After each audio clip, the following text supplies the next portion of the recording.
Oh, you showing off the goods? Showing off the goods. We went live. Dillon stood up, and we got some weenage. What's happening? Yeah, baby. Shake that thing. I love it. Let's see if people trickle in here. I'm going to pull up. I am going to pull up UFC. What are you doing, Nikki Booty? 323.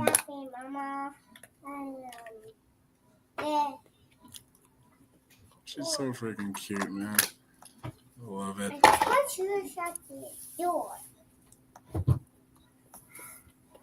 Yeah, if I actually get the mic working, you shouldn't be able to pick up like the ambient noise. Okay. But in the hood. You know. All right. Excuse me. For those in the audience, if you are here, welcome to Rear Naked Takes. We got a cool one for you today. We're going to preview UFC 323, the last pay-per-view of the year.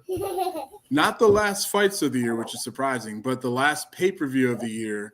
And as far as I'm aware, the last pay-per-view of its style, right?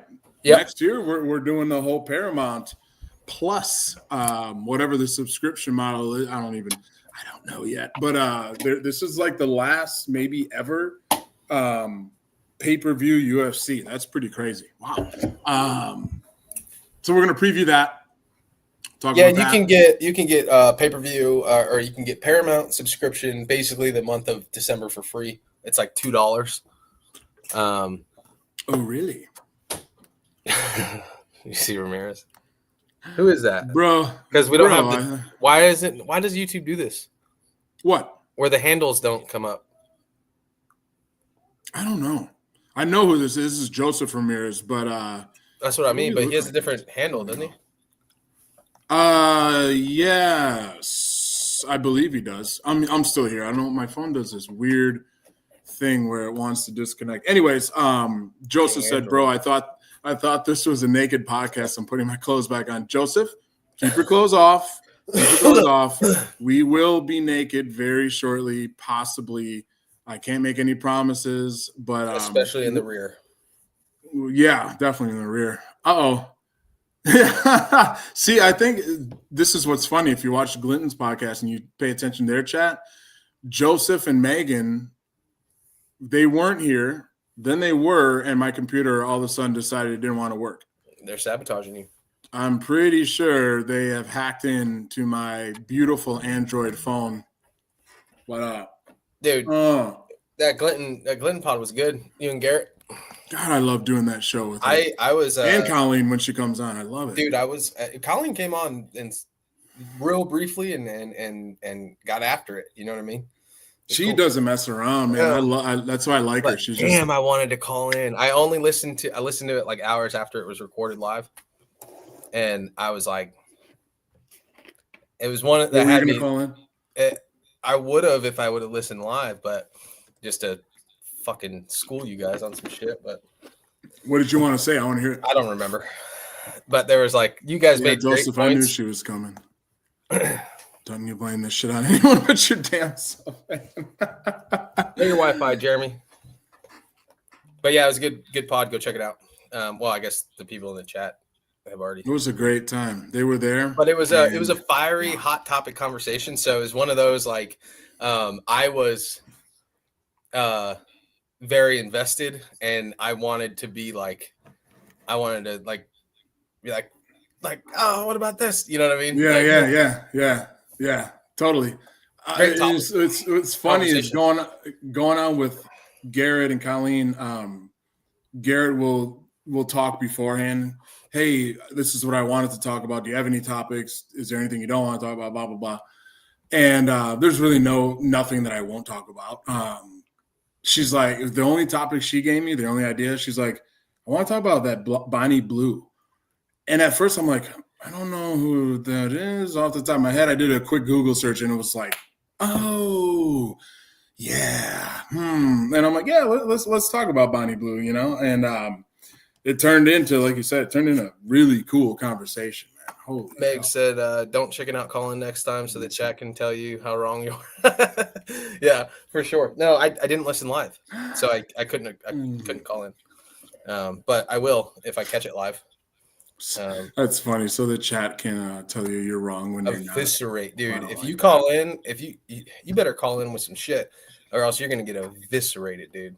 I started noticing on Savan. Yeah, I started like just embracing that. You know, I'm like, half the time I call in, I don't really have anything to say. I just learned my lesson anticipating. Once. I mean, you were on the show though. You have a legit episode. Yeah, a year or 2 years ago, whenever it was. No, it was back in 2021. I think 2022. Damn, that far? Maybe? Yeah. So, but you had a legit episode. And then you called in and Greg was on and you got a little nervous. It's all good. It was still a good call. You know, it was just funny. It was just a good call. But I just embraced my role as like the annoying guy. You know, I'm gonna call in and I'm just gonna talk, and I know that people are gonna get annoyed, and it's all good. I don't even care. Oh, you like to stir the pot a little bit, but no, I called in and I had with Greg. It's so funny. This is so embarrassing. I prefaced the whole fucking thing with, we're appreciative of your knowledge, Greg, and we don't want to take your time, like by calling in, and we want to hear you speak. And then I just for the next like whatever 8-10 minutes, I just rambled on a fucking story. I didn't ask him a question. I just it was good though, dude. I was in the middle of work. I was laying a floor. And so, were you? Okay. Yeah. And then I was all huffing and puffing from the floor. And then as soon as Sevi answered, dude, I got like and I'm not like this. I don't know what, like, I don't get starstruck really. Yeah. But like when he answered, dude, I got a crazy dump of adrenaline. And I just, and I had a question about Rhabdo, and I ended up telling a story about when I got Rhabdo. I didn't ask my fucking question. You're right though. As soon as he starts talking and like that you're on, all of a sudden like you either kind of forget what you were going to talk about, you get that adrenaline spike, you get a little, you're like, wait, what was I about to say? And then you start fumbling. It's like whatever, you know what I'm saying? But Joseph says, hold on. Joseph says you should worry when people stop giving you shit, Jeremy. Enjoy it. Yeah, very true, my friend. Very true. I've just embraced that role. Megan said, sorry to come in hot as an asshole. Don't know Dillon yet, but Jeremy, is this who you take it in the rear naked from? Yes, it is. Yes, it is. Dillon, do you want to tell Megan a little bit about yourself so Megan knows who you are? I'm just a guy. There's nothing special about me. We like UFC and we talk about it. Dillon is a fighter, a father, a husband, a fighter, and he struck up a relationship with Savan, I don't know, 4 or 5 years ago. And Savan actually had him about 5 years ago. And then Savan had him on for an episode about 4 years ago, I think he said. And it was actually a really cool episode. And then a couple months ago, I had called in asking Savan, like, hey, what's up with the are you ever going to do UFC shows again? Like, even if you do 2 a month or something, you can ever, and he's just, he didn't really have an answer, and then later that day or the next day, Dillon reached out to me and said, hey, dude, let's do a show with the intent, hopefully someday to get on the Savan network. So here we are. We preview UFC stuff. We talk about mostly MMA, but we'll throw in some other stuff. So actually, before we even get into, I got a question for you. Before we get into previewing UFC 323, have you ever just like done a CrossFit workout wrong? Like, this is what it says, and then you do it, and you're like, wait, what did I, like, what have I done? Probably, yeah. You know what? I did a whole open workout probably in like 2015, and I didn't do it at a box. Like I did it just with a coach, just with a judge, and we I don't remember how the fuck it happened, but I did something wrong. And the whole thing was like, fuck, throw it in the trash.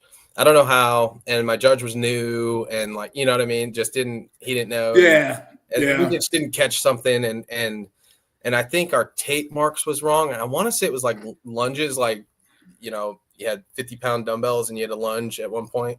And I think the measurement of the lunges ended up being wrong. So yeah, it doesn't matter. I had a friend not qualify for semis 2 years ago.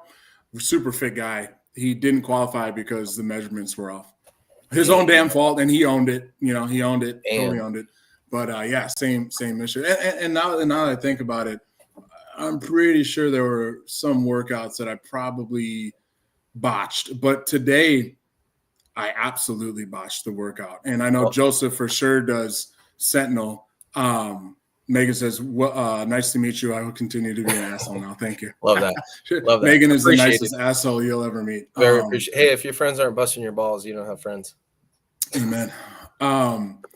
So anyways, we one of the workouts, how Sentinel workouts go is there's the classic track, which is what you would typically see in a box. And then there's the compete track. You're going to do a strength or gymnastic piece. And then you're going to do, a Metcon, usually 2 Metcons, and then an accessory workout. I don't have time for all that. So I pick out typically one where sometimes I'll do the classic. Sometimes I'll do one of the 2 Metcons, maybe the strength. And today it was so simple. 15 minutes, run 200 meters, do 10 ring dips. That's it. And sometimes I like to up the ante a little bit. So I'm like, all right, I'm going to do all the ring dips from the high ring. So I got to do a ring muscle up first and then do the ring dips.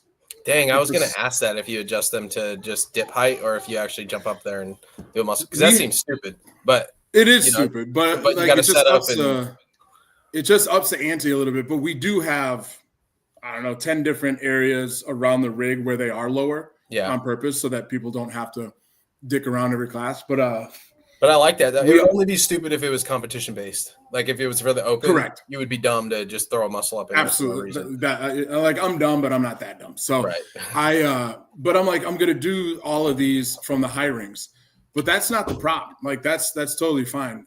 I don't know why, but I read 15 ring dips. So for 15 minutes, I sprinted 200 meters, ran over, ring muscle up myself up there, and did 15 ring muscle ups 15 ring dips instead of 10. Now it might not sound like a big deal, but ring dips, I love it. Ring dips add up. And if you're doing 5 more every single round, bro, I got done and I'm like, did I do? So I get done. I'm like, something ain't right. I did something wrong besides the elevated ring. So I look at people's scores and I'm seeing people like how many rounds I got done. I'm like, okay, I'm not the fittest I've ever been, but I'm not fit. Then I look at the workout. I'm like, oh, you did 8 rounds with 15 ring dips the entire time. You idiot. 14 years into this, and I still will screw up a freaking workout. Joseph, that's too high for me. I mean, even the low ring setups are probably still too high for you, Joseph. You're a little height vertically challenged.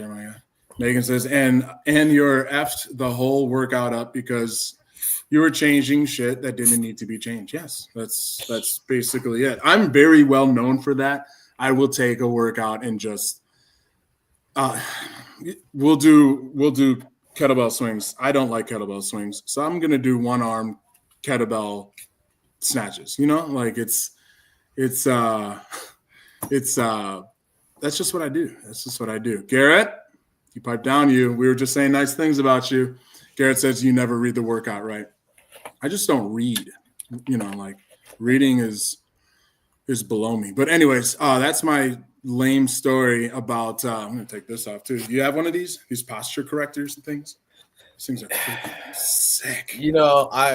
I saw those, and there's quite a few people that said they were nonsense. And really, although when I saw like ads for them, ironically, like my shoulders immediately were like, ooh, you know what I mean? Like because I feel like I remain like hunched over, and I got trash shoulder mobility from like years of weightlifting and fighting and military, just shit like that. And I don't keep up with crossover symmetry, and I get my mobility from the warm up, do a lot. If I know I'm doing snatches, it's going to be like, I'm going to get the shoulders really fired up, and then I can get there. You know what I mean? But if you just ask me to like do like a shoulder mobility test, the towel, it's not there.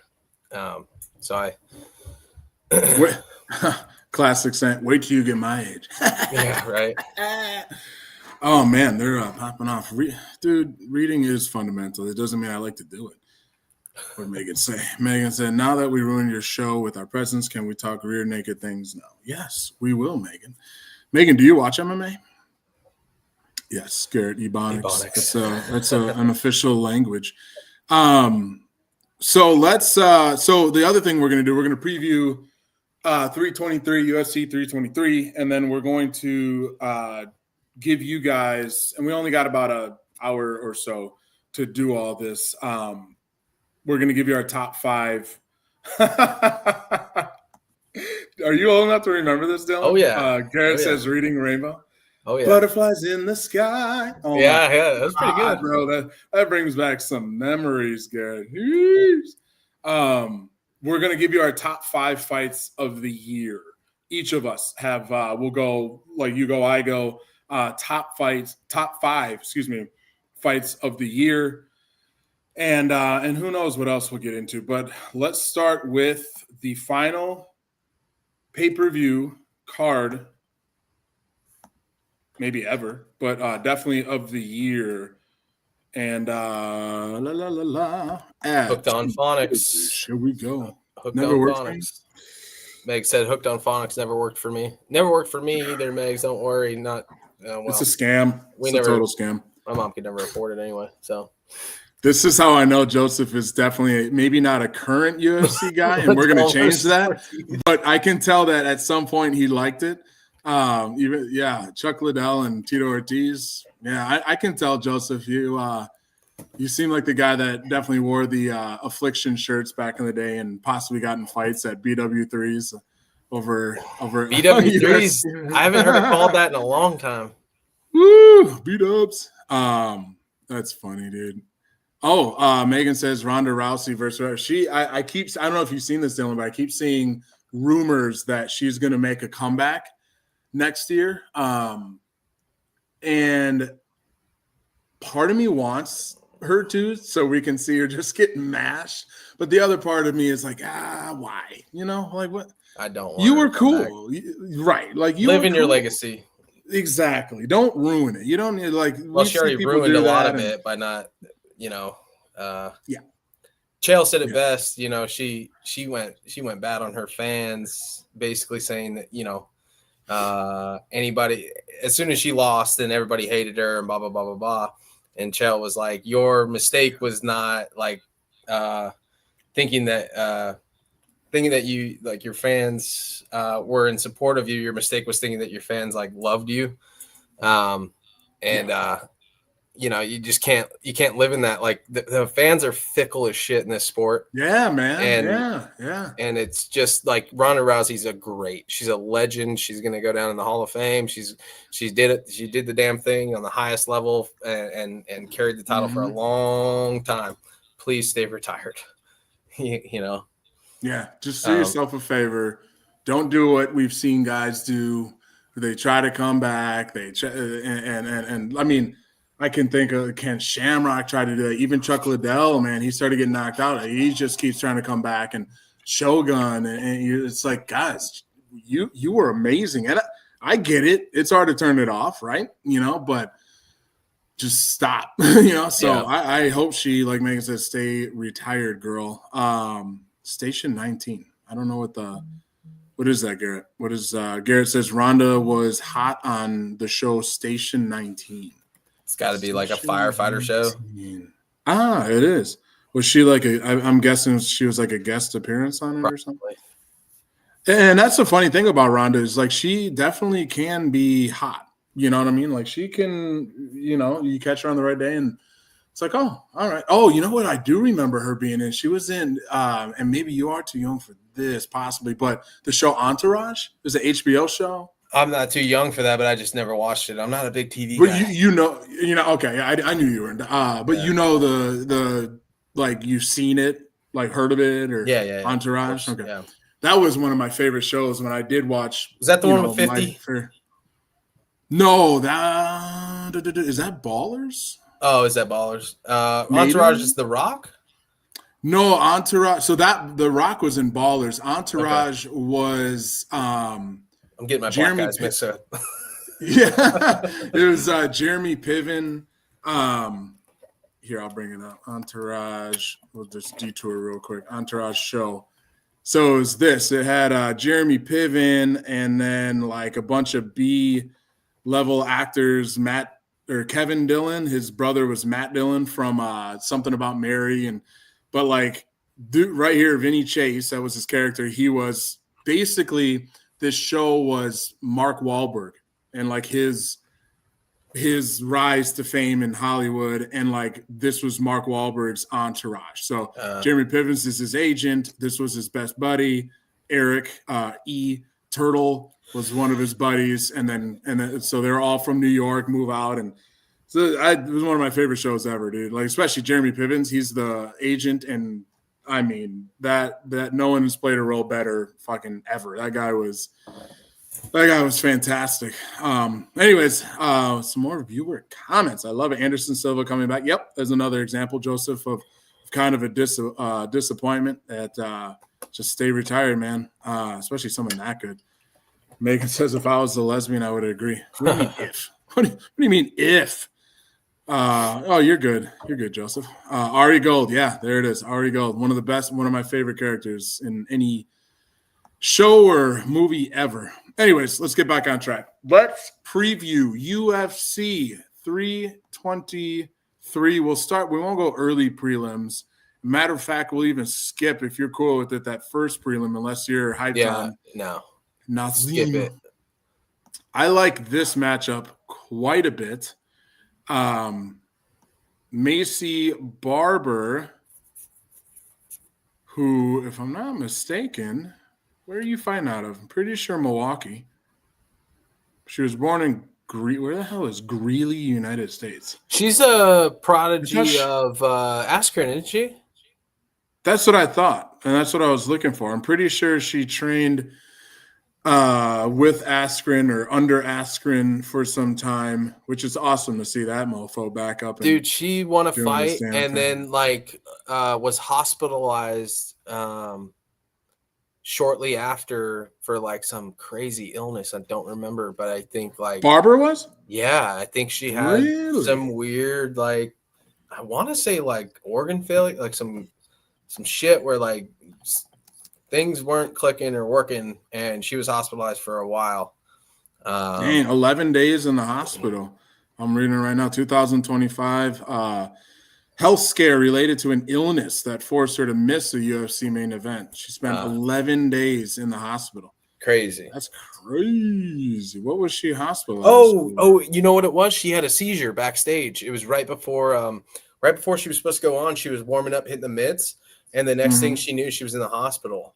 And everybody was saying that she had a seizure. Wow. And that can happen with weight cuts. Oh God, yeah, sure. You displace so much of your electrolytes by doing the weight cut and shit like that you can go into like temporary kidney failure, which can cause a seizure because your electrolytes are so imbalanced that just your body does shit and it's not getting what it needs. Absolutely insane. And I don't know that it was a kidney issue per se, but like just with the weight cut, I got to assume something like that was at play. Yeah. And I mean, you see it. I mean, most recently, one of the most concerning visuals was Aljamain Sterling, not him, but he was fighting Brian Ortega. Oh, yeah. And I think we brought that up, or we were talking about it, and like Ortega's just walking out. And this dude, if you blew air at him would have fallen over. Yeah. That whole weight cut stuff just, woo, that's scary. Let's answer a question here. Dillon from Megan. Dillon, are you a Copenhagen or a Grizzly kind of guy? I started dipping when I was 15, and I was always a Copenhagen guy, but for the first like 4 years of dipping, I couldn't afford it, and I just. But we had this thing called Longhorn, and it's just the most trash shit. Dips is already trash, but Longhorn was 99 cents a can, and holy crap! I would I'd get $1 and go get a can. You know what I mean? It was terrible, Man. but like. Baseball, I played baseball growing up, and it was just kind of a thing to do, and then it became an addiction. And then back in 2020, November of 2020 or November of 2021, one of the two, I don't remember. I've quit. I've been off that shit for a long time, but I was Copenhagen all the way for sure. What do you now? It's just right now? Nicotine. That's all. Oh, okay. Yeah. I'm pretty sure I don't know if you ever knew this. Hold on. Didn't she say she wasn't a lesbian? How does she know about Longhorn? Exactly. Or Copenhagen? Exactly. Right. She's talking about all this man stuff. Come on now. Come on, Megan. Just tell us. It's all good. Your secret is safe with us 7. Yeah, nobody's listening. I smoked cigarettes between the ages of 17 and 22, and I mean smoked. Like I wasn't just like I was like a pack or more a day for 5 straight years, which, wow, to me sounds like a lot. I mean, people do that for 30, 40 years, but like, yeah, man, I smoked cigarettes. But the funny thing is, man, I stayed, Megan says she was born and raised in Montana. Which makes a lot of sense. That makes a hell of a lot of sense. But I was the guy that like would smoke on the way to the gym, go and lift the gym, and then leave and then smoke more. And then I would go on a run. I would smoke before. I would smoke after. Damn. Like it was the weirdest thing. And then I met my now ex-wife, and we had been dating for, I don't know, 2-3 months. And I just was like, she never said anything, but I'm like, I don't want to be like a human ashtray, So yeah, cold turkey, just stop. Like, I'm done. I'm good. Yeah, we're good. Dude, I've done enough. I eventually started hating that shit. I hated it for years before I quit, which, tells you a lot. And then I realized like my breath was always so nasty. Everything always tasted nasty. I had spit bottles, all over. It was so disgusting. Yeah. And it was right before, it was a month before my first fight. I decided to quit dipping because it's a vasoconstrictor, so like training became like really difficult. I'd throw in a freaking half a can type of lip, you know what I mean? And and you go into training, feel like you just woke up out of bed, like just it was brutal to get the body going. And so I was like, I'm gonna quit this shit before my fight, and then I never went back to it. And that's awesome, man. I refused to. This shit, that's awesome. Fucking nasty. And now you got even more to lose. You know what I'm saying? Like you got a little girl, you got another one coming, another kid coming. You got a wife. They need you. So it's like, what's the point of being like a nasty taste? And it's crazy. It's crazy that you talk about like smoking that much and still doing fitness. Like we had a guy when I was in the military. One of my platoon sergeants was he was a little guy, about 160 pounds or something, but he ran cross country or track or something in college. And I was just a PFC at the time. I was like a private first class, E2. And one of my platoon sergeants would take us on like moto runs and do laps around the entire freaking platoon and just like go crazy. But he smoked 1.5 packs, 2 packs a day. He smoked like crazy. But when he would run his PFT, which is the physical fitness test, one of them out of 2 in the Marines, in the Army, I think it's 1.5 miles, or 2 miles. In the Marines, it's 3 miles. Because we got a big dick, everybody. But of course, yeah, right. He would run that shit in like fucking like 15 minutes. That's wild. And then be burning one, waiting for everybody to finish. You know what I mean? Fucking wild, man. Crazy. That's and so Megan says the smokers in the military are the ones who did the best on their PT. Yeah, like for real. It doesn't make any sense. I think that there's something I was in the running super community. fit. I think there's something in the running community where they like to smoke before they do a long run because it opens up the lungs and shit. I'm sure there's some science behind that. Ramirez, Joseph. So you quit smoking and women at the same time. Makes sense now. Oh my God. You mother. Joseph, I'll put you on timeout in a second here, man. Can I do that? Let me see if that's even, what do I do to do that? No, don't put him in timeout. It's crazy. I just want to see. Oh, you can, yeah, I can do it. It says I can delete the comment. I can put user in timeout. I can ban the user and delete your comment. Joseph, coming for you, dog. Megan, wake up, smoke, then finish the test and go smoke more. Yep. We're all military, Dillon. We speak the lingo. That's right, Joseph. Army? I don't know. Dude, I got plenty of smoke pit stories. I smoked a lot in the military. I'd smoke sure. I everybody all day, but like the smoke pit breaks were the best. And and then, you know, of course, if you hit the bar after work, burning one while you're drinking beer, you know what I mean? It just, there was nothing better. And Megan is currently serving, right? Yeah, currently serves. Man, I got my facts all mixed up here, but I know they're both definitely veterans. I'll give you that. Garrett is a veteran as well. Garrett served as well back in the day. Okay, yeah, that's what I thought. Joseph is retired Air Chair Force is what he meant to say there. He spelled that all wrong. Dude, some of the baddest motherfuckers I ever met were in the fucking Air Force. And Marines would sit there and talk so much shit when they'd see an airman. I'd be like, dude, that dude will fucking dog walk you. You know, because it ends up being some freaking PJ or something. You know what I mean? It's like, dude, that dude will run circles around you. Fuck off. You ain't tough. I got nothing but respect. I guess the only branch that maybe, and it's probably just I don't know a whole hell of a lot, is probably Coast Guard. Like it doesn't mean I respect them less. I just don't know entirely. They got some hardcore. I know what they do. I believe it. I believe it. I mean, you got to be out on the water. The rescue divers are like some of the baddest dudes.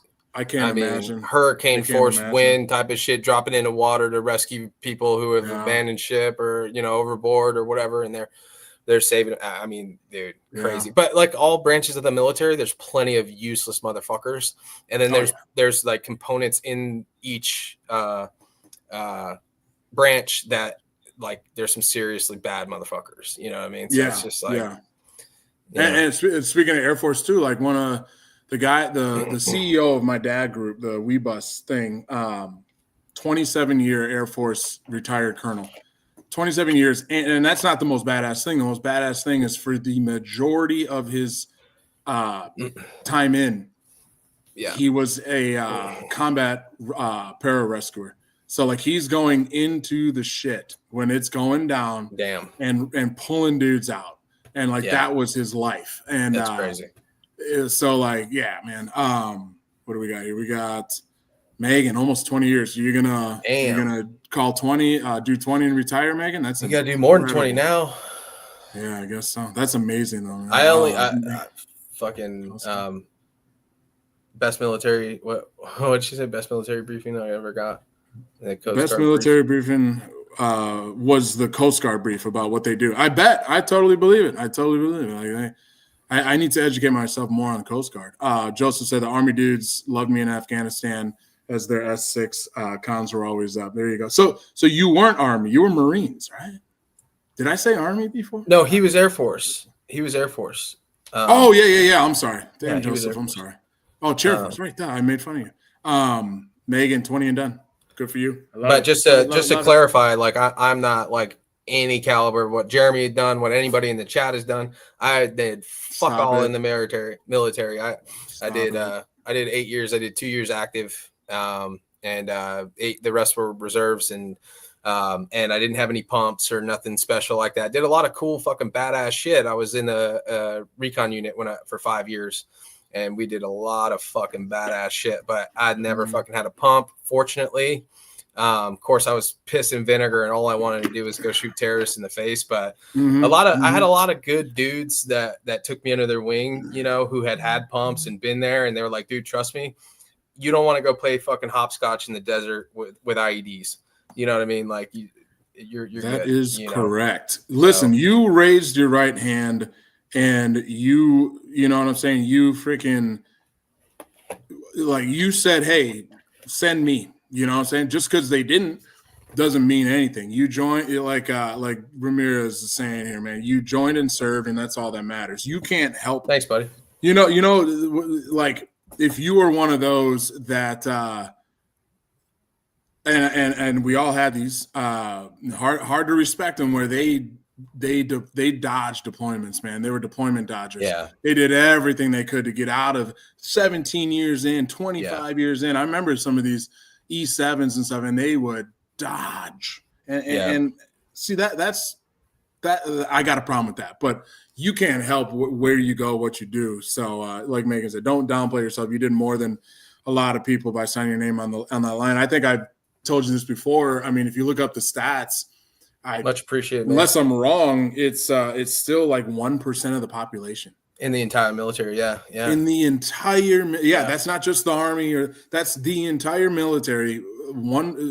It consists of 1% of the population. Yeah, that's crazy, dude, I busted my ass to make it a career, and the best thing I could do was active duty on active orders, continually on like a 6-month cycle for like, I'd get BAH 2, and I could be with my recon unit and shit, and we did a lot of badass shit, and I tried so hard to go recon. I tried so hard to lateral move to MARSOC. I tried so hard to lateral move to the Army. I wanted to go SF to get out of the Marines. Okay. But like the politics involved in kind of taking your position that you signed up for in the reserves of Marine Corps goes, we have a slot for you, and unless there's funding or an open seat, which determines your rank, your billet, your training and shit, and like getting funding to do that was a fucking nightmare. Plus I got a couple of page 11s in the meantime too, which kind of set me back a little bit, but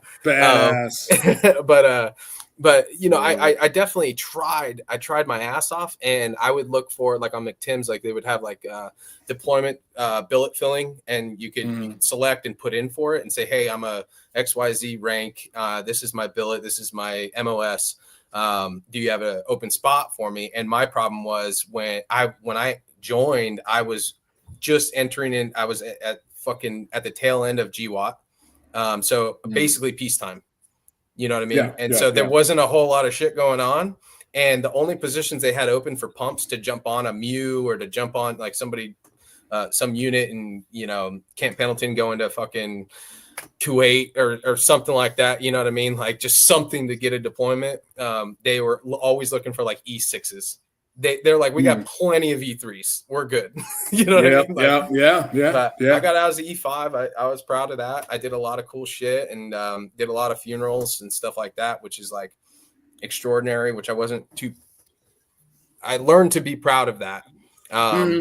Especially because I ended up burying a Blue Angel, which was wild. Yeah, it was freaking wild, but super proud of that. And what that transpired into later on in life was I lost a dear friend of mine who was a Marine who took his life, and I got to be the one to fold the flag over him, and just do the whole military honors, because the funeral home wasn't like I got to interject and make sure he was done right, and we got him done right for sure. And we had a 7-gun 21-gun salute, the whole freaking we got the VFW to show up. I mean, it was a huge thing, and I was fortunate enough to be able to be a part of that. So it's all because I learned all that shit in the military. You know what I mean?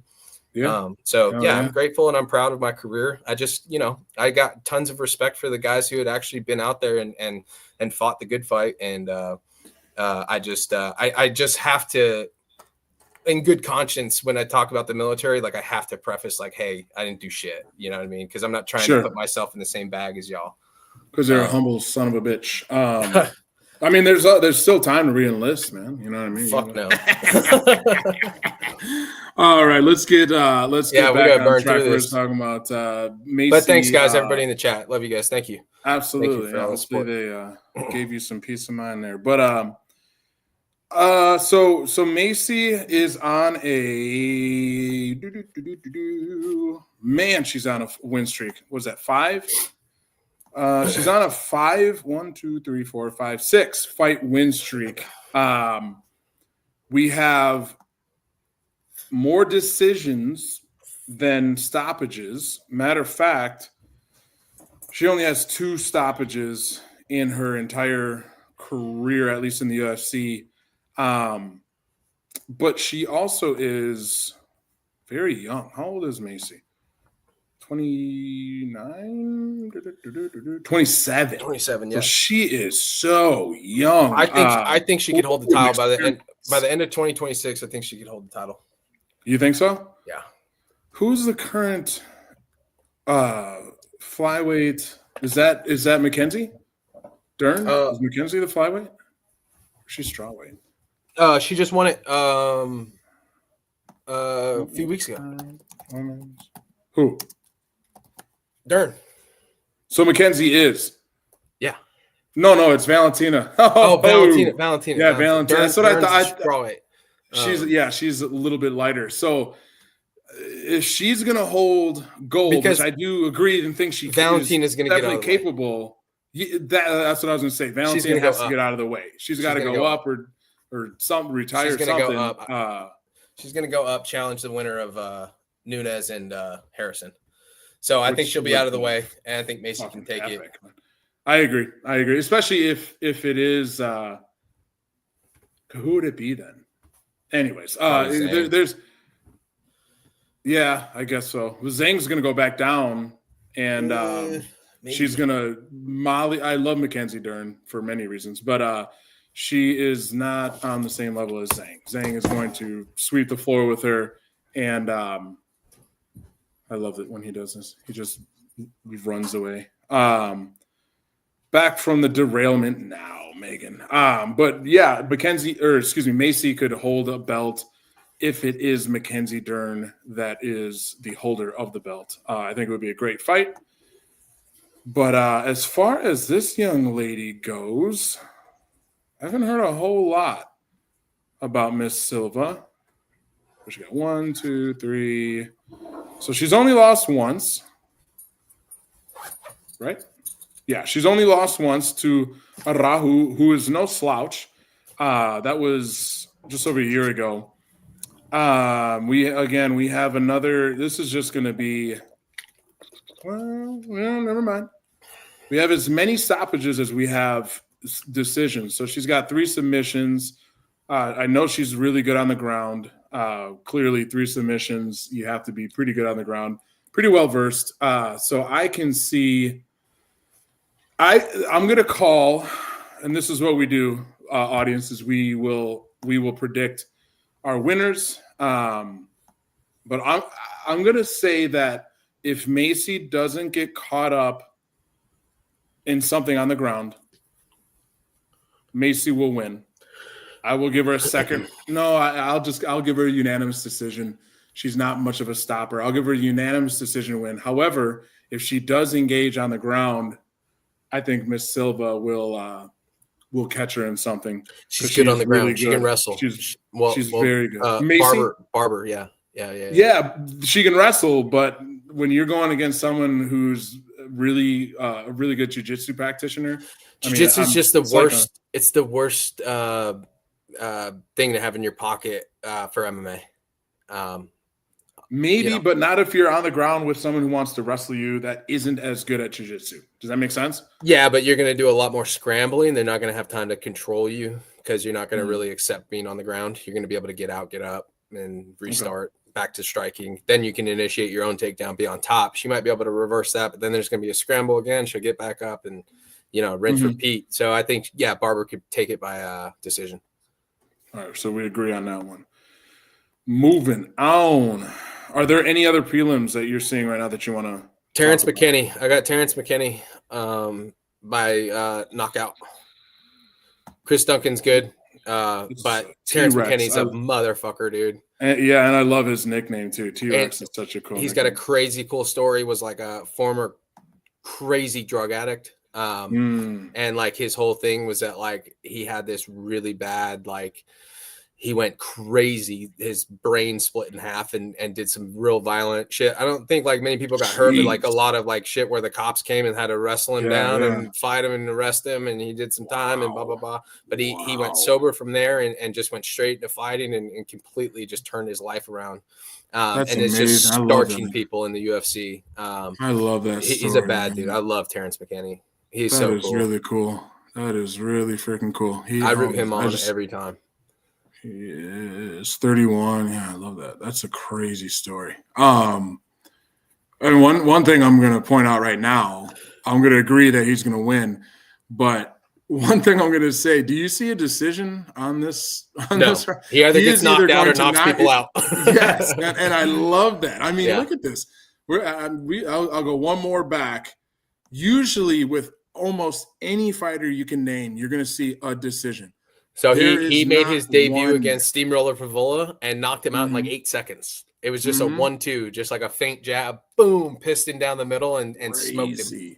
And that was it. Crazy. Like, and then when you lose to Dober, like that's not a bad loss. And he had Dober on skates for like the entire fucking like first half of the first round. Just absolutely just Dober was like, I don't know where the fuck I am. He was on Queer Street and then came back and beat him. Did the veteran thing, you know. Dober's been around since like 2014. That's what I mean. He's a veteran. So losing against him, okay, you know, Bonfim also a veteran. I think he's the younger of the two brothers, but like he's you know, losing to him is not bad. So I mean, even his losses are against respectable dudes. But I love a guy that's going to go in there. He's either going to finish or get finished. Pissing around the whole time just gets really freaking old.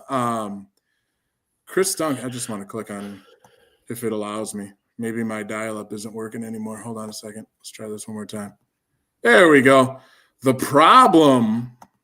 Chris the Problem Duncan is at least on a 3-fight win streak. He's fought very recently. I didn't catch that fight. Did you catch that fight? I don't remember that fight. But he is – okay, so we have some – so maybe he's some quick submissions too. Wow. All right. So I think we're looking at a guy who is going to definitely want to take this to the ground. This is going to be submission versus knockout for sure. Yeah. Duncan doesn't want to stand up. I don't blame him, but he does not want to stand up. Oddly enough, he is not a heavy favorite, but he is a favorite. Terrence, keep it standing and you win the fight. I'm going to call Terrence second round knockout. That is my call. Did you say how Terrence? You said he's going to knock him out, right? Yeah, he's going to knock him out. I don't know what round. First round. I'll call first round. Fuck it. Grant Dawson. I got Grant Dawson all the way. Okay. I love Grant. He's a great guy. Crazy wrestling prowess. Getting his striking together a lot better now. Took a hard loss last year, but came back. Won a couple of big fights now. He's famous for saying on his post-fight interview, he's got some good wins, man. He said he was thinking, he's like the most important thing in my life. He's like, well, the second most important thing in my life. He's like, the first most important thing in my life is my wife, and she's got a dump truck that you could bounce a quarter off of. My man, I love that. That's so cool. This guy, he used to come to my gym, to CrossFit Funky. Glenn used to come and he would do some CrossFit and then do some MMA training. That's funny. I haven't seen that guy in a minute. Anyways, this is another example too of when you lose to King Green. I mean, you know, that was the hard loss he took.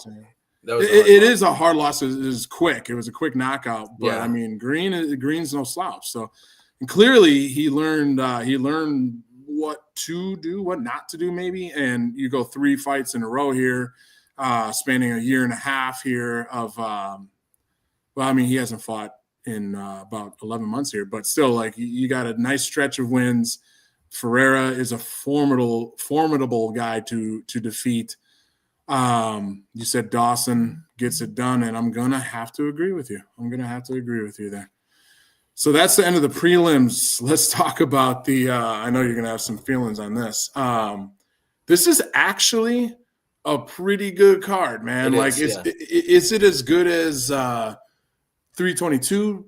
No, but it has the potential to maybe not finish as good, but I think it has a lot of potential. We start with I can't believe he doesn't have a nickname. Jan Blachowicz.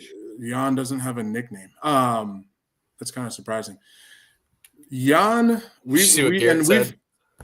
What do we got? Gonna finish. Who's gonna finish? Jeremy always finishes first. Yeah, give me a couple minutes and I'll be finished. You know what I'm saying? Kenneth, where you been, man? What's up, brother? Kenneth was making fun of my lack of chest yesterday, and I really didn't appreciate it, Kenneth, because I've been working on my titties. I thought you would appreciate them. But back to the matter at hand. Literally old Jan. Last 3 fights, you couldn't lose to like 2 better guys. You couldn't fight to a draw against a better guy. You know what I'm saying? So like, all right, so not the best of luck. I mean, it also really sucked for him. He took on Oldberg after like a 2-year layoff. Right. So let's not fight for 2 years and then come back against this dude. Yeah, who usually just knocks everybody out. And I'm going to call this right now. These 2 are going to fight someday, and it's going to be amazing. I'm just calling that right now. But then you split. Excuse me, a draw against Ankalaev. You got a good win against Rakic. Like the Rakic now might be trending in the wrong direction, but that Rakic was prime Rakic. And again, you lose to a champion. So it's not like you're losing to Joe Schmo. And then you beat Adesanya. I mean, this guy, when he is on, when those fists are landing, he is dangerous. I fear he might be getting a little too old. Yeah. And that's coming from an older guy. Like, I'm an old guy, so typically I like to cheer for the older fellas. But you're going against a dude who is 33. So he's 12 years. I believe Jan is 45 now, right? 42. 42. So a guy that's almost a decade younger than you, that hits very hard. Like, yeah. I don't know if I'm going to say that Goose Golf is going to ever fight for a belt. You can make the argument. A lot of things would have to happen. But this guy hits hard, and his record shows that. KO. You know, yeah, I don't like Jan's chances in this fight. And I could be way off, and I'm totally open to that. What do you think? What do you see? What do you see when you look at these 2 fellas? Mm-hmm. I mean, was that plus 108? I mean, isn't first bad? I mean, it's bad for the other person. I mean, as long as I got mine, I don't give a shit. Oh, thanks, Kevin. Kenneth, he'll squeeze my titties. What do you see in this fight? If Jan's durability is holding up with his age, which typically in the heavier weights they do tend to hold up pretty well. I would take Why do you think that is? Because it's funny you say that, because you look at him, Randy Couture. There's probably a few. It's always others. The heavier weights. Even Glover Teixeira was a champion at Glover. What's his name? I just shared a video with you and Savan. He knocked somebody out in boxing, maybe. He was a heavyweight champion for a minute. Andrei Arlovski. He fought. He fought into his 40s. Like how does a 250-pound man continue to have longevity at that size? That's crazy. I think that the lower guys can redline and go at higher RPMs for much longer, or for like this period of time. They can in their career they can redline. They're always going at 1,000 miles an hour, and you've seen their fights. The lighter weight classes, they're typically much more high paced. Their training's got to be very similar. A lot of wrestlers, and I just think your body breaks down if you're smaller. And I think the bigger guys it just doesn't break down as fast because they're not as explosive. They're not I mean, it's not as much crazy action going on, but sure. You know, it's hard to say. I don't know, but it's been pretty consistent.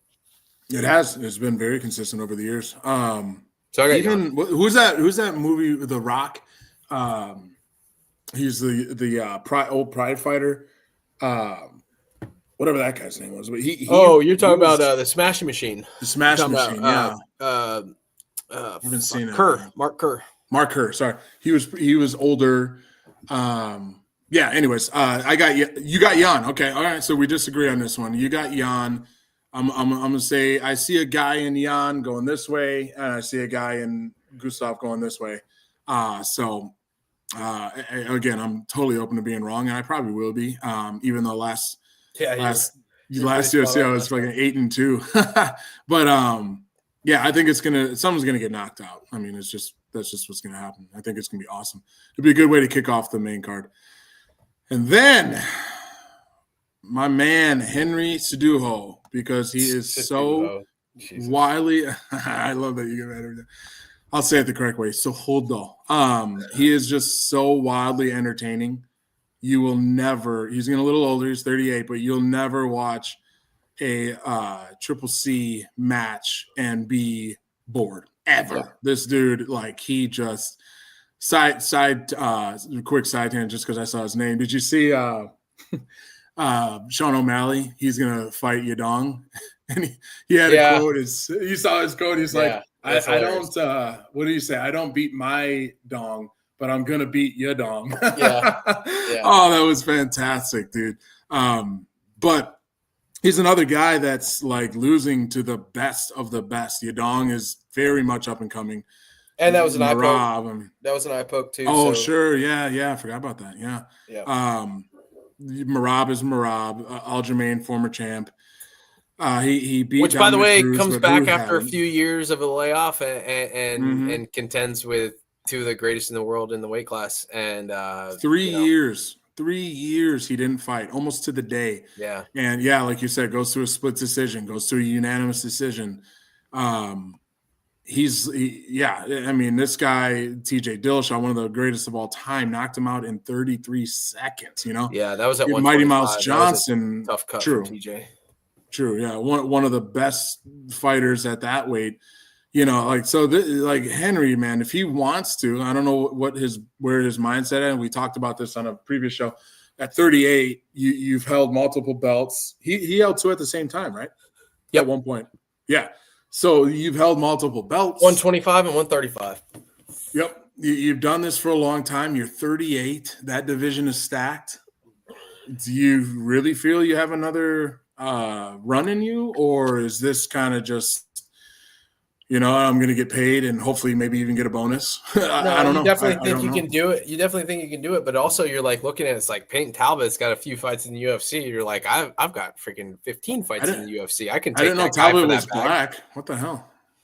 He's a half breed, I believe. Do you see the screen? Oh yeah, that's funny. They don't even have a dude. That looks like a silhouette of Yoel Romero. He's still at it, by the way. I was just watching a video on him the other day. So scary as fuck. He's crazy. Anyways, you were saying before I derailed you. Nothing. I just think experience with Henry. Too easy. You're like, this guy's got 3 fights in the UFC, and he's 2-1 or whatever. And he's been beat. I guess he got 4 fights in the UFC. But 4 or 5. Something like that. But 5 fights in the UFC. He's won 4 and lost 1. You're looking at it as like, you're like, this new guy, my veteranship can take the new guy, and how can you pass up the bag? And he's looking, it sounds like he really does think he can make a run at the title, but he's got to prove himself. He's got to prove himself against Peyton, and it's going to be tough because Peyton's long and lanky and he can spark some people.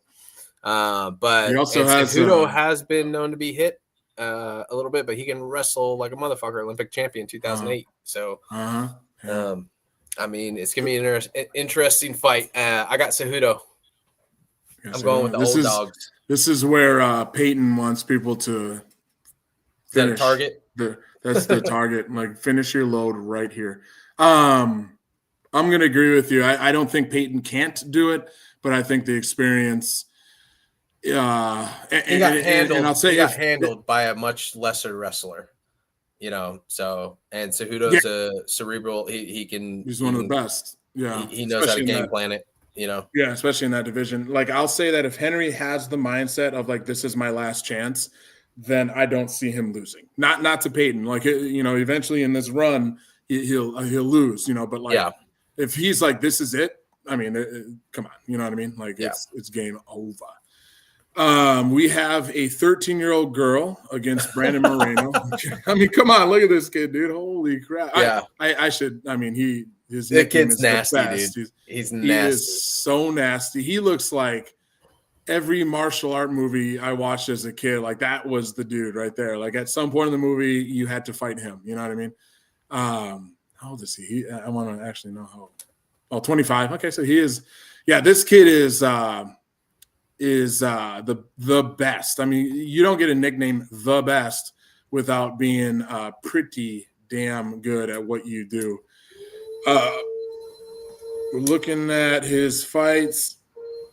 He had a loss. He had a split decision. And when you see, for those in the audience, when you see split decision, let's go back a little bit here. Joseph Ramirez. Yeah, Cejudo is still fighting. Yes, sir, he is. Who's dong? My dong. Johnson and your dong. Garrett. I know, right? I was. God. Megan says, "Gee, it's softcore porn." Yeah, absolutely. But they all look the same. Megan says, but what was I going to say? Yeah, he had a split decision. When you see split decision, it was oftentimes, and correct me if I'm wrong, Dillon, a flip of the coin. You know what I mean? Like, it was such a close fight, it could have went either way. Typically in a split decision. So that's not even a bad loss. And you lost to a guy that is now fighting for the title in the next fight. Yeah. So, yeah, I think this kid has he's definitely got the nickname. He's got the accolades. But he is fighting like Brandon Moreno's no joke. You know, this dude can get down with the best of them. He also lost a split decision to Roy Val, who's fighting for the title on Saturday in this main event. I don't know. Moreno's a bad motherfucker. I want to say Moreno's going to win this. Say again? Yeah, I got Moreno. He's a bad motherfucker. He is. They are both. Tatsuda is. I mean, he's nasty, but I just don't think he can. Moreno's got a tenacity and a durability to him that I don't think Tetsuda is going to be able to deal with. I think he's going to get drowned.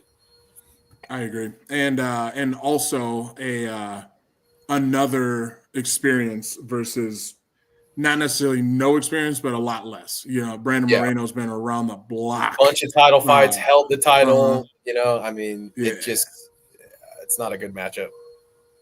Yeah, and the odds surprisingly are way too close. It's basically even. I agree. It's very, very strange, those odds. I'll be curious to see how those change over the next couple of days here. But I don't know if it was this card I was talking about maybe a month ago or so. But if you look, we have bantam, fly, bantam.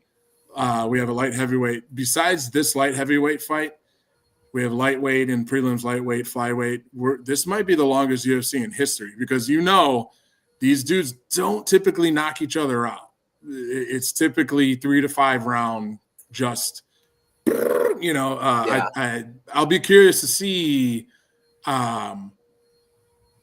see what happens in these fights. But I think we might be in for the longest UFC ever. But anyways, we both agree that Brandon Moreno is going to win.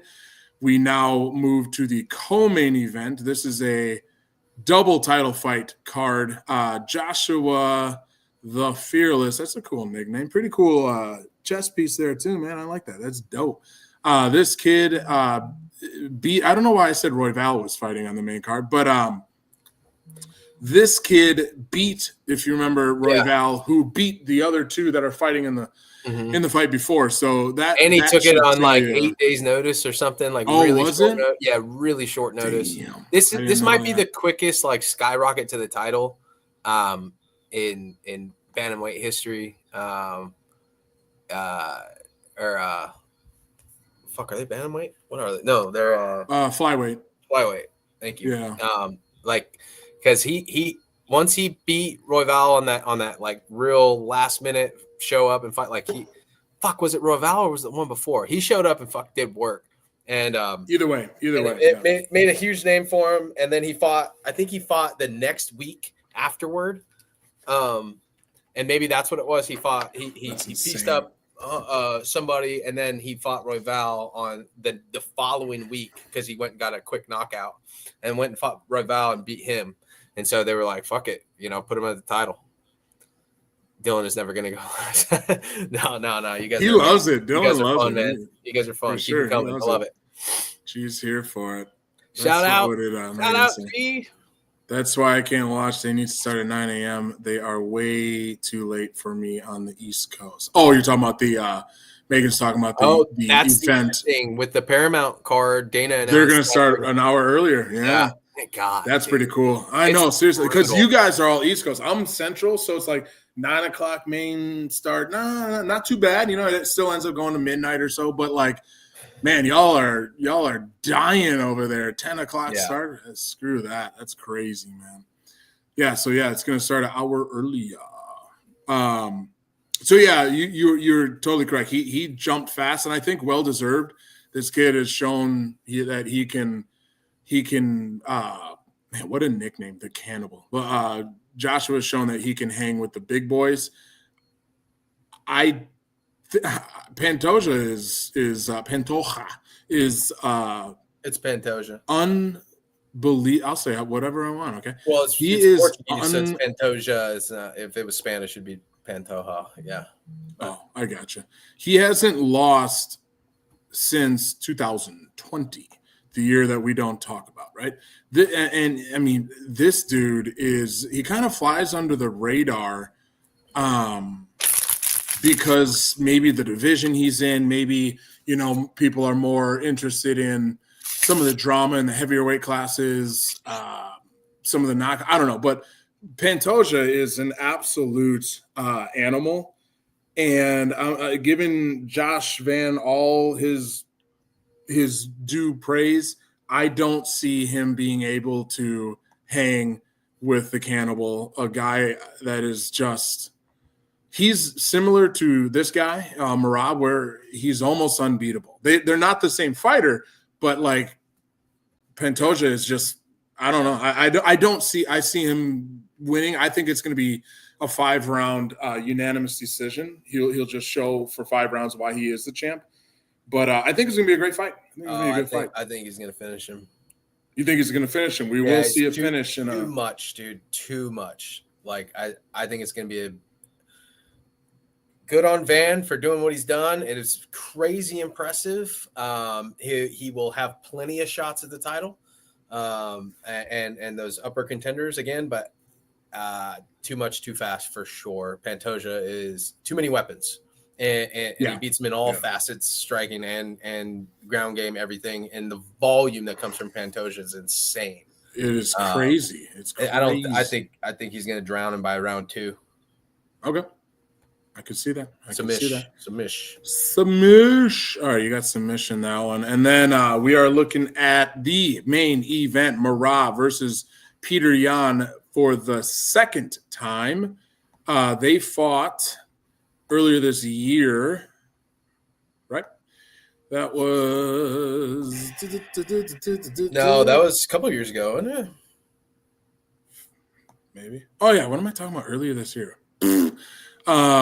They fought back in March of 2023, and it was a unanimous decision. And since then, even before then, Merab is Merab to everybody. He is the best pound for pound fighter in the world, and just shows it every single time. Nobody, Sandhagen, savage, owned. Yeah. O'Malley, savage. Even though I hate to admit it, because I don't like O'Malley, but owned. Nurga, whatever his name is, Urman. Good thing you're black. You can say that. You hear that? I didn't even. That was totally an accident. Nurmagomedov. We'll beep that out. But he owned. It's just like he's just too good, man. Like he is. They don't call him the machine for nothing, man. This guy just will run through you. And some people will argue his style can be boring. He took Sandhagen down a record 2,000 times, or 20 something takedowns in one fight is ridiculous. That's crazy. He's averaging over 2 takedowns a round. That's amazing. So I just feel like he's too much for anybody in that weight class.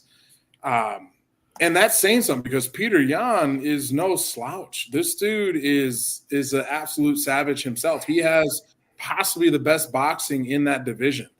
I would argue, O'Malley is a great boxer, but I might give the edge to Peter Yan when it just comes to boxing, his level of boxing. Yeah, sure. He's just so freaking good, and he shows it time and time again. Sevy's a fucking Merab dick rider, and I'm going to tell you this right now, Sevon. Is he here? No, but that son of a bitch. He gave Piotr up on is us. he's gonna knock out your boy. Stop it! Stop it! He's gonna put hands on him. And he's Dillon, because Merab has a suspect chin. He's got a suspect chin. Dillon, he beat Peter 2 years ago and has only gotten better. Holy crap, look at that. That hair is crazy. What on earth tells you, besides your, what I'm going to call bullshit comment that he has a suspect chin, what tells you? He does. He's been wobbled by a bunch of people. Everybody's been wobbled by him. We're about to do really quickly here our top 5 fights of the year, and there's some savages on there that were wobbled and then came back to win the fight. So look, you can get wobbled, but like he gets wobbled. Besides his last few fights, he's been wobbled like in every fucking fight. It's like, God, there's something suspect there where you get touched once and you're kind of just like, oh. But he's really good at implementing that wrestling. I think Piotr's going to come a little bit more prepared, and I think he's going to spark him. Man, that would could you imagine? Oh, I would love it. Oh, I love it. And I like Merab, dude. I do.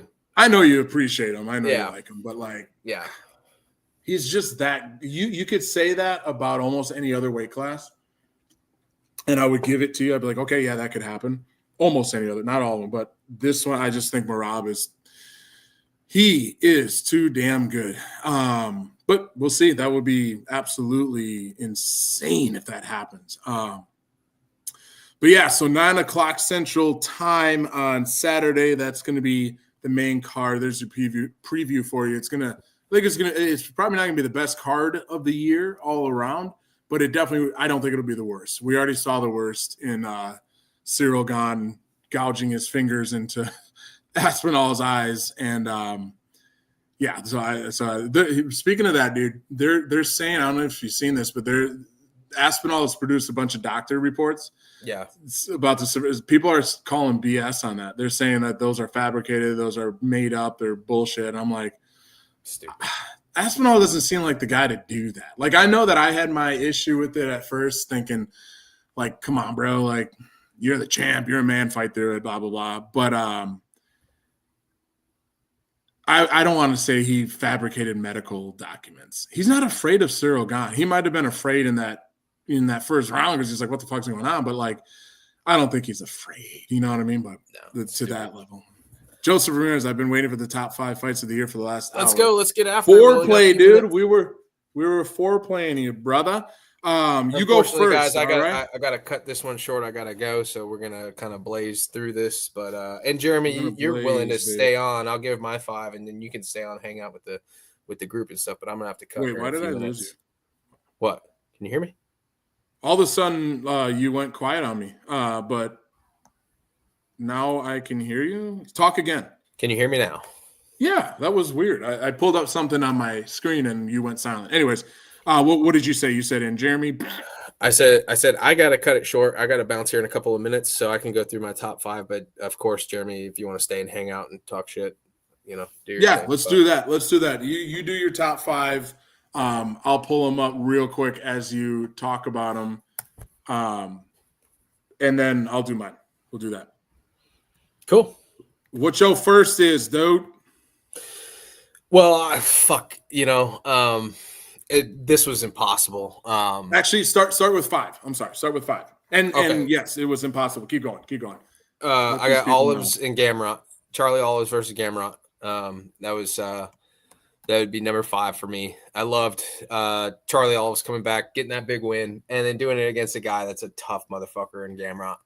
He just looked phenomenal, and I'm just a big fan. This was impossible to do, by the way. There's so many good fights that I kind of stayed toward main events and bigger names and stuff like that to try to better sift through it all. But there's been so many undercard fights, just banger. That this was so hard to do. Like you could not be, and this was almost impossible is a really good word because I went first to top UFC fights of 2025, and like 50 fights came up, and I'm looking through all of them like, yep, that was great. Yeah, yep, that was great. Like, it's hard to pick. Anyways, that was a hell of a fight, though. Yes. Great finish. All of it was great. And I love Charlie Olive. So, but moving on, number 4, Lopez versus Silva was a freaking wild fight. It was amazing. It was about 60 to 120 seconds of literally standing in front of each other. And then when they went off, they fucking When you've got a classic ride, you better pause that. You need tools you trust. Whether you All right, we're going to pause. We're going to try to quickly, and I just wanted the viewers, can you hear me? Yeah. I wanted the viewers to be able to see just the end of this fight. Like these guys are going, they're going, and then this happens, and it's like, yep, we're done. That spinning back fist. Elbow. Spinning back elbow was absolutely insane. And you could see, like, if I had the audio on, he like they were talking, Silva got dropped like that and was like grabbing the fence to try to pull himself up, and you can tell the guy is just done when they're trying to pull, and it's just like game over. Like, and he's a tough dude, and that was a great fight because Silva brought it too. But because it was a banger. Like, just it was like holy shit, just for the next 2 minutes. It was just like what the fuck, and then Lopez gets it done. I mean, absolutely incredible. Sure. Number 3. JDM versus Blowhole. Absolutely. I take that from Chael. Uncle Chael calls him Blowhole. He goes, Blowhole Muhammad. Oh, I love Chael, son. Remember the decision, Muhammad. JDM, just so impressed with him there. His coach is awesome, too. Yeah. Crazy good fight. What does he say? Keep pinging the cunt. Keep him, yep, right there. Keep pinging the cunt. Yeah. He's giving this crazy pep talk, like 5 more minutes to realize all your fucking dreams. Keep pinging the cunt. I love Australia. I think they made shirts out of that shit too. Oh, that's fantastic. But just absolutely went out there and really, really won the title. Just an absolutely tremendous display of grit and effort. Oof. He took some shots as well, but really ran away with that fight.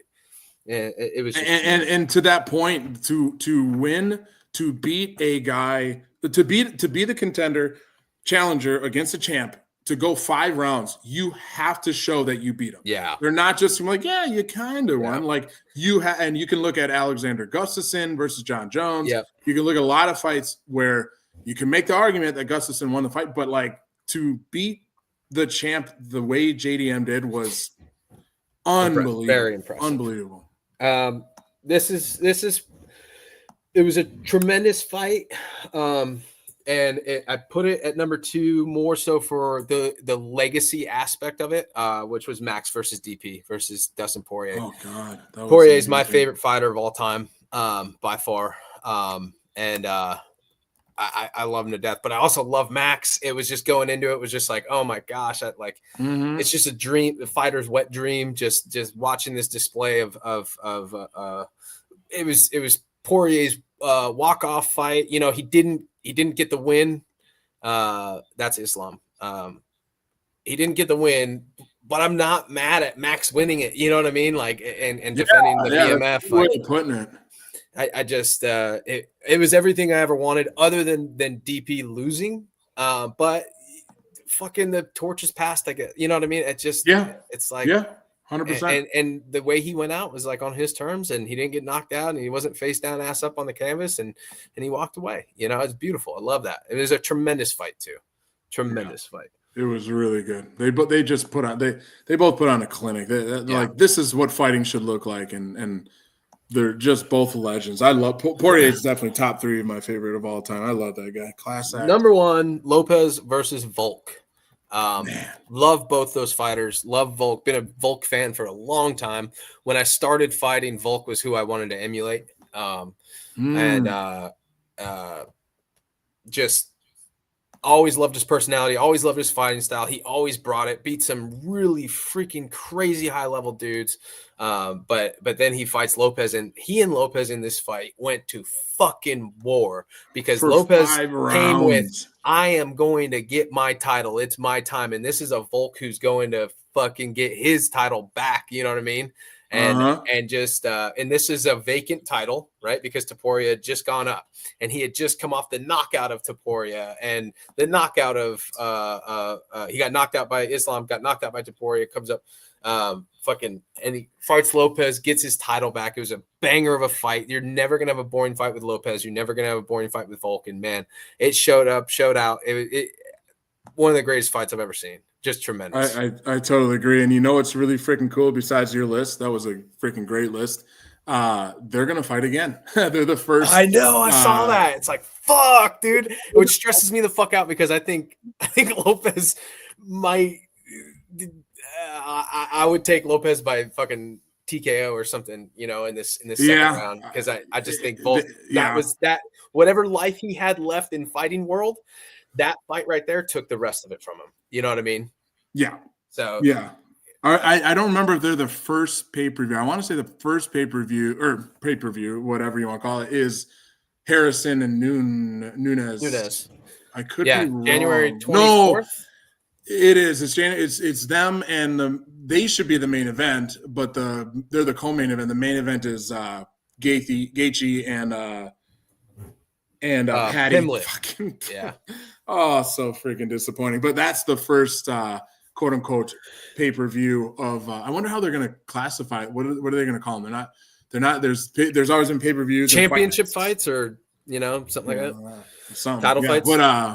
But I don't know. I think maybe it's the title fight after that is going to be these two going at it again. And to your point, I Vulcan obviously one of the best of all time, but Lopez is it's his time. It's his time, and he is a savage. So, yep. Can't wait, Jeremy. List, everybody listening, watching, love you guys. Thank you for the support. I'm out. Keep them going, Jeremy. Love you, buddy. All right, have a good night, man. See ya. All right, y'all are stuck with me now. If Dillon figures out how to get out of here, all right, y'all are stuck with me. We're gonna go over my clearly better than Dillon's. I'm kidding. My top 5. You guys can't see this, but I did have, man, and to Dillon's point, it's really hard when you have any of you like Joseph, Garrett. I'm sure you watched UFCs back in the day. Megan, I'm not sure if you watched them back in the day, or KDL. Anyone that's still here, it was doing something like this would be a lot easier because there was one pay-per-view every 2 or 3 months. You can be like, yo, what, the top 5 fights, you can just in your head and remember them. There are 2 pay-per-views per month. There's a fight night on almost every weekend. So to put together a list of the best fights, it's like, holy shit. It's like, it's really hard. Kenneth says WWE talk now. We could talk WWE in a second here. I was catching, my youngest has been really into it, and my youngest daughter, my child, is super into it, and we watched Survivor Series, War Games, and then we watched Raw last night to see what would happen and blah blah blah. So yeah, we can definitely talk about that maybe. Everything. Yeah, I agree, Joseph. Every 3 months was fan-freaking-tastic. Tap out shirts were definitely worn. Oh my God, those were the days, man.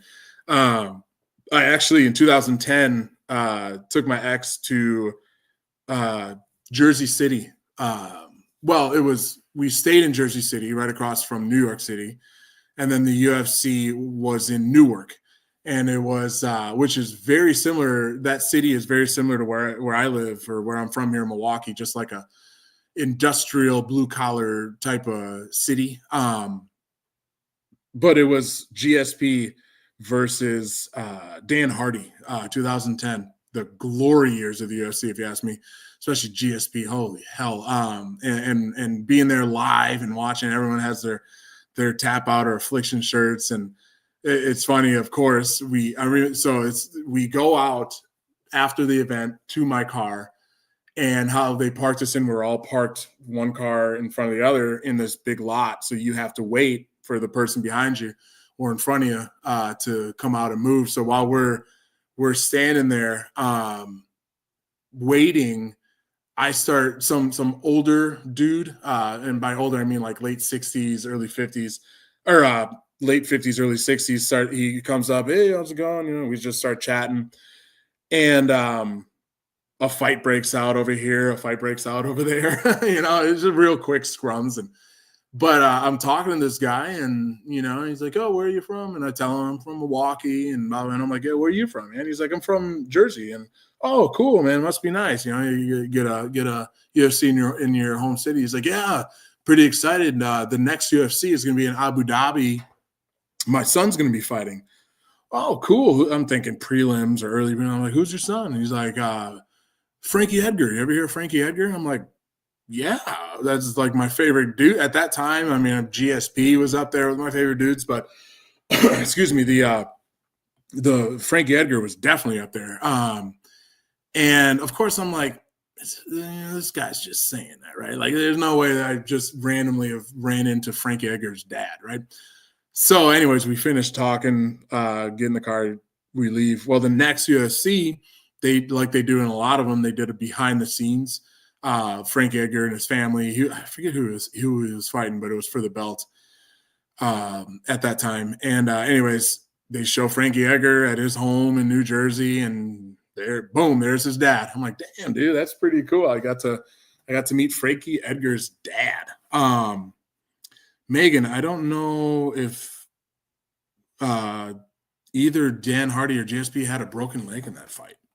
So maybe that was a different fight. Man, yes, Joseph, Matt Hughes versus St. Pierre were the tits. Absolutely. Those were the glory years of UFC, because one of the biggest things I talked about way earlier when we were talking about one of the guys on the card this coming weekend, Dillon was talking about his story with drugs and everything, is back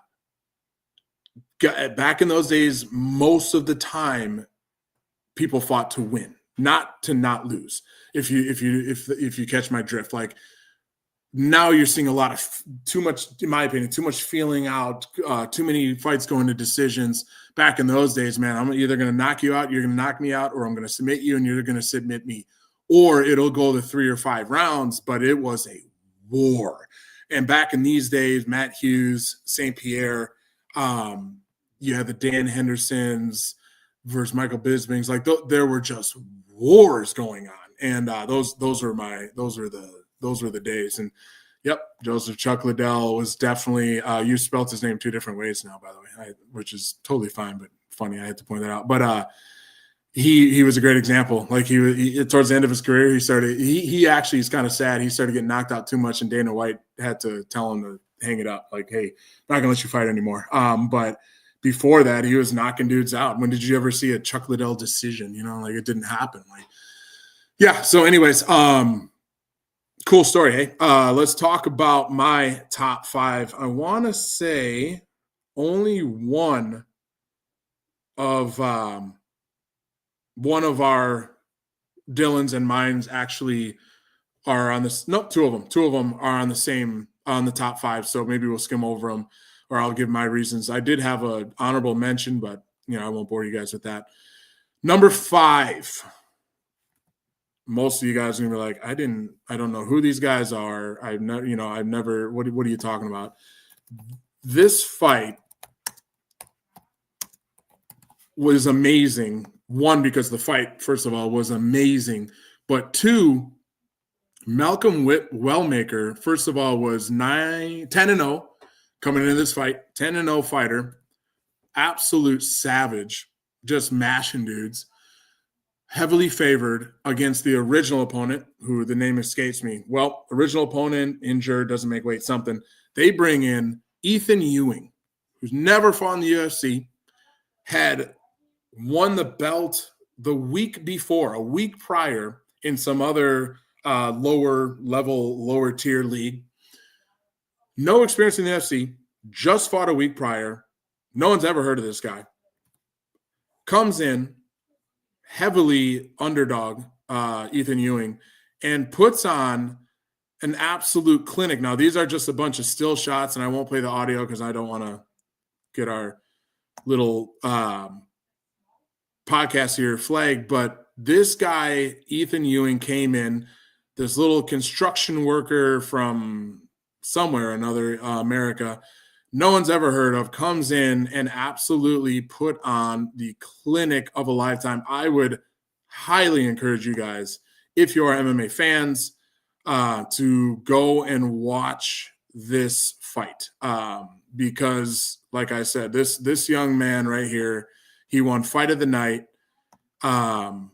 Pretty sure, I thought this might be, you could probably find the fight somewhere for free.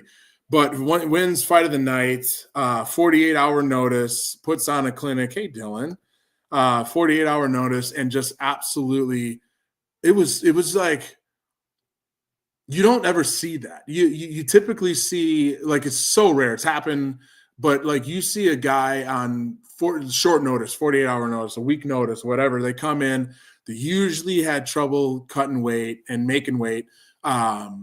They're not in fighting shape. They haven't been in a camp, so on and so forth. And they come in and maybe they get lucky, but 9 out of 10 times they get caught. They gas out, whatever. This dude came in and looked like he had prepared for Wellmaker for 3 straight months. And again, if you have the time, look up this fight, Wellmaker and Ethan Ewing. It was unfreaking believable.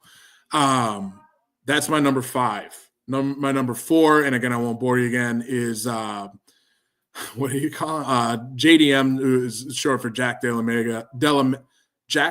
Maddalena, versus Blowhard or something, Bilal Muhammad. And you got to understand, Muhammad is the champ. He's a wrestler. JDM is up and coming, but he flies under the radar and a lot of people's radars. But if you watch this guy, now I know Savan was really big on him. He's been on Savan's show 3 or 4 times now. So obviously Savan liked him. But if you watch JDM's fights, you're looking at like the next evolution of fighters. He is very well-versed. So he's smooth with his boxing, graceful in the ring. He'll attack you from angles that you're just not prepared for. And even if you try to prepare, he just catches you in the craziest, like I said, angles. Everything is just like, oh my God, what is he doing? You know? So his boxing is on another level. And he is, despite his performance against Islam recently, where he lost the belt, he is a good, I don't want to say great, but he's a good wrestler. He's a good grappler. He knows what he's doing. He's no dummy. But he went up against the force in Islam. But against Muhammad, to absolutely just wipe the floor with this dude, who is the champion. And like I said, if you're going to win the belt, if you're going to win the belt from the champion, and it took you 5 rounds to do it, you really had to have shown the judges that you won, and JDM did that. So that's my number 4. A great fight. Again, maybe go check that one out too. A little bit longer than the Ewing Wellmaker. But number 3, Merab versus O'Malley. And I firmly do believe that, actually the second time they fought, I firmly do believe that Merab is the best pound for pound fighter in the world. I don't like Sean O'Malley. He just gives me super wigger, just annoying, like wannabe gangster, insane clown posse vibes. I don't like him. That's just the beginning. The other thing that I don't like about a guy like that, notice the height difference. Merab is a little shorter, but he is close to average for that weight class, which is the bantamweight weight class. He's pretty close to average. That's 135. O'Malley is closer to my height. You're talking about a guy that's like 5'10", maybe 5'11". Correct me if I'm wrong, Dillon, if you're still listening. You don't belong fighting in a weight class that low. And you could tell he's just a squirmy, tiny, skinny guy. Like, I'm not a fan, man. Pick on dudes your own size. You should be fighting at least a weight class up, arguably in the 155 lightweight division. So I don't like him for those reasons. He's a poser, and he knows, hey, I can cut a bunch of weight. I can get down to this 135 pounds, and I can try to bully these dudes. Well, unfortunately for him, and fortunately for everybody watching, homeboy got worked. And I'll just try to play a little bit of the end where Merab, there it is. Merab takes him down for the billionth time. We're now in the third round. And I think Merab is like, you know what? I have had enough of this poser. I'm going to keep you down. I'm going to bully you.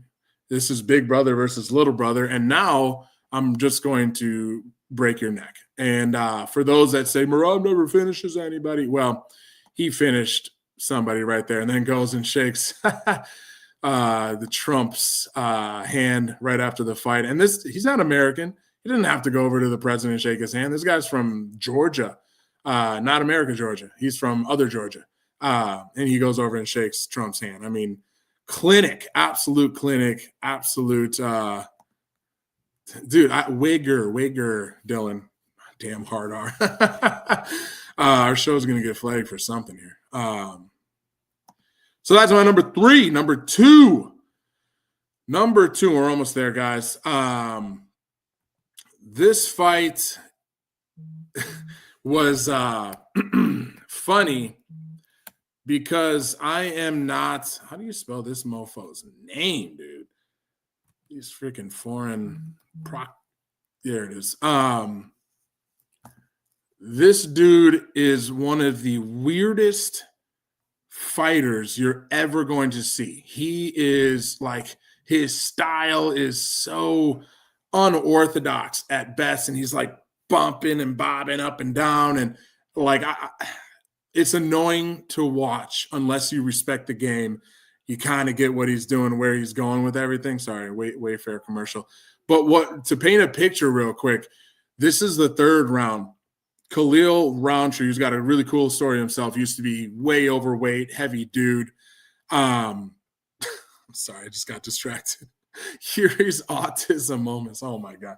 Anyways, used to be way overweight, got himself in shape, years ago. Now he's a fighter. He's a very good fighter, super powerful. Will hit you with some crazy combinations. He has got a great story. Anyways, he's up 2 rounds to nothing. And that's saying something, because Yuri's been a light heavyweight champ before, and he's no slouch. 2 rounds to nothing, winning the fight, just has to survive the third round. So we got a little back and forth. All right, Khalil's got a little bit left. All right, Yuri is throwing some stuff, and then you're going to see him start doing weird stuff and being all goofy and let me throw a spinning. Oh, that actually landed. And I think that's right where Khalil was like, uh-oh, I'm in trouble. I'm tired. I got nothing left. This dude is still coming, and fight is over. And I almost feel like Roundtree at that point, Dillon, I don't know what you think, but like that was a fall from getting hit. Don't get me wrong, but more of like, I'm just done. I got nothing left. I'm tired as all hell. He had 2 minutes left in that fight. He was done. He was just tired. He got caught, but he was freaking tired. So if you go back and you watch this fight, what is cool about it is when you see a guy being dominated, oftentimes that's just how the fight goes. The whole fight is just dominated, right? A lot of fights go back and forth, but like Khalil was taking it to Yuri. Oftentimes, dudes' spirits break, and they're just like, all right, I'm done. I'm getting beat. I'm going to lose this fight. Yuri, with just a couple minutes left in the fight. It was like, no, I am not going to go out like no bitch. I'm going to keep coming. I'm going to keep bringing it. And he did. And he won that fight. And you could argue that maybe I could have had a lower on the list, but excuse me, everybody loves a good comeback story. And we got to see one there for sure. Dillon says you are correct for once. You got somewhere to be, dude. You need to leave, So yeah, that is my number 2 fight of the year. And number 1, we already talked about it. Lopez versus Silva. You had a guy in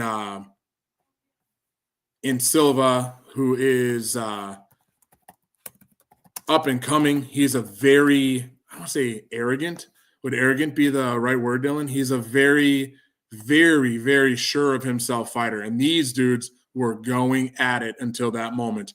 This fight, even right after the fight ended, I believe it was Joe Rogan, he said that was fight of the year.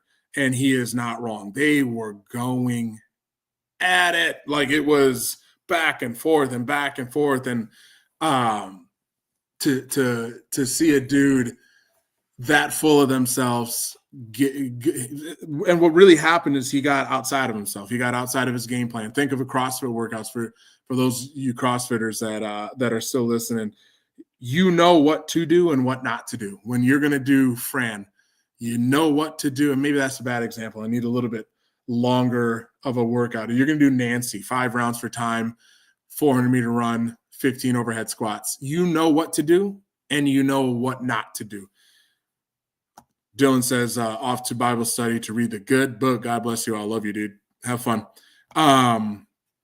You know what to do and what not to do. And sometimes you want to maybe you're racing someone in class. Maybe it's a comp, and you're like, I'm just going to go. I'm going to go. And maybe it works out, but oftentimes it doesn't. You hit that wall. You're just like, uh-oh. That's what Silva did. He had a game plan. He knew what to do. He knew what not to do.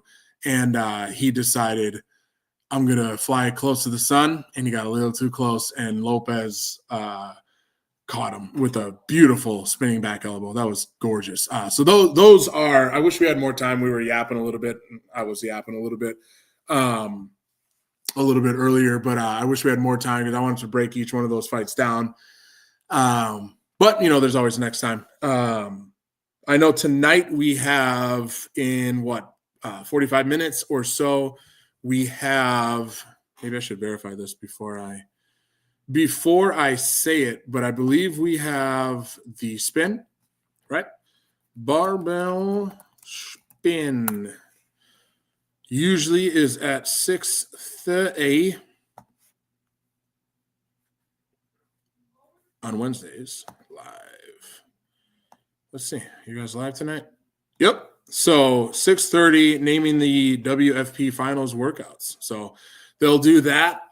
So if you are into CrossFit and kind of says Godspeed to Mr. Vowell. Megan says next time we derail the next episode. Please do. Please come back, derail it. That's oftentimes the best part of a show. Excuse me. A podcast is the derailments and just going down the rabbit hole of whatever. So please do. And so anyways, I'm gonna sign off now. Go check out Barbell Spin at 6:30 Central Standard Time, whatever the time that is for you, depending on where you're at. And as always, we appreciate you guys being here. The goal is to just obviously keep growing, keep bringing in listeners, get on hopefully Savon's channel someday if he'll have us. If not, we're going to keep doing what we do on here. And that's totally fine. Savon doesn't owe either of us anything. But the goal is to get on there. And I know for sure Dillon saw it. He knows that there was a fairly strong UFC audience in Savon's chat, right, when he did those shows. So we want to be that voice. We want to be that show and bring you guys MMA for those that are interested. But anyways, we appreciate you, even if you're not interested in MMA. We appreciate you being here. Goodbye. Megan says, goodbye, Jamie. Great show. Thanks for always putting up with our shit. Love you, girl. Absolutely. Bring it. Absolutely love it. Kenneth says, give it a year. Probably.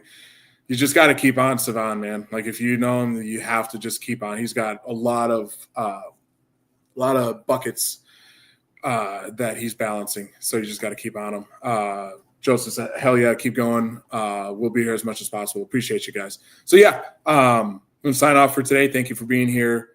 And go check out Barbell Spin, and I'll probably see you guys in the chat. Peace out. Love you guys.